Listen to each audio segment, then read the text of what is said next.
Fiona अपने school time की एक पॉपुलर लड़की थी, हद से ज्यादा स्मार्ट और हंसमुख लड़कियों में से एक, जिसके साथ स्कूल का हर कोई दोस्ती करना चाहे, हर कोई घुल मिलना चाहे।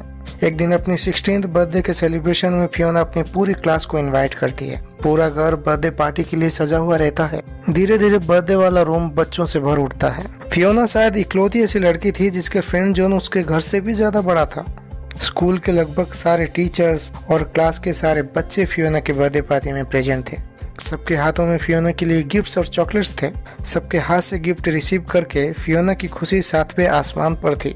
फ्रेंड्स ज्यादा होने की वजह से वो सबको इंडिविजुअल टाइम नहीं दे सकी, लेकिन केक कट करते समय सभी को थैंक यू जरूर बोलने लगती है। वो दिन फियोना की जिंदगी का सबसे बेहतर दिन में से एक था।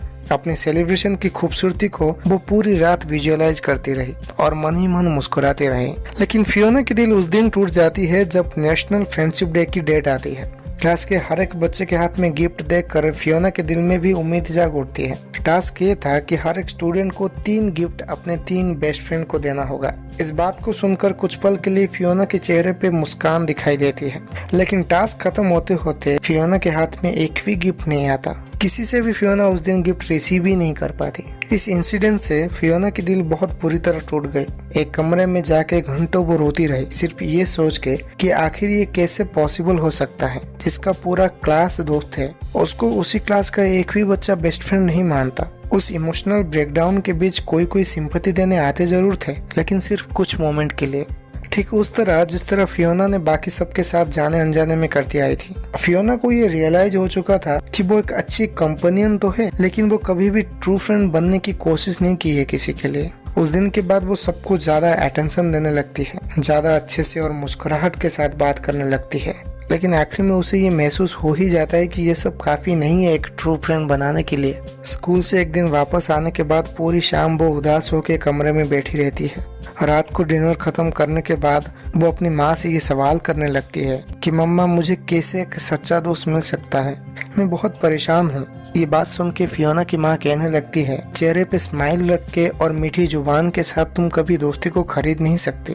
अगर तुम्हें एक ऐसा दोस्त चाहिए जो तुम्हारे हर अच्छे बुरे टाइम पे तुम्हारे साथ खड़ी रहे, तो तुम्हें उसे अपनी प्रीशियस टाइम और अफेक्शन देनी होगी, वो भी एक लंबे टाइम पीरियड तक, क्योंकि इंसान सब पर भरोसा नहीं कर सकता। ये सुन के फियोना अपनी रोती हुई आंखों से कहने लगती है, मम्मी, मुझे सबके साथ दोस्ती करनी है। मुझे अपने सारे प्रीशियस टाइम को अपने दोस्तों के साथ शेयर करनी है। हंसती हुई चेहरे के साथ फियोना की माँ कहने लगती है कि बेटा, हम सभी के पास लिमिटेड और इक्वल टाइम है। उस लिमिटेड टाइम के अंदर हम सभी को अपनी कीमती वक्त नहीं दे सकते। ये पॉसिबल नहीं है। हम सभी से उम्मीद नहीं रख सकते और ना कोई हमारी उन सारी उम्मीदों को पूरा कर सकता है।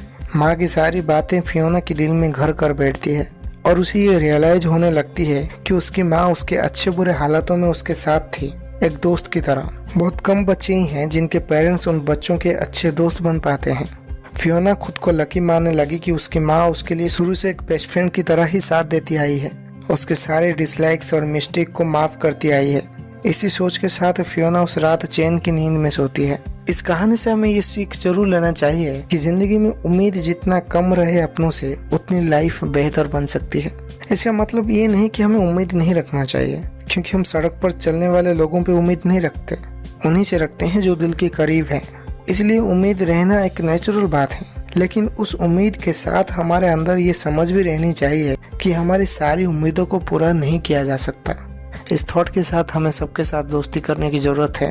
अगर वीडियो पसंद आया then please hit the like button and press the bell icon. ऐसे ही अमेजिंग स्टोरीज के लिए और बुक समरीज के लिए चैनल को सब्सक्राइब करें। And finally, thanks for watching.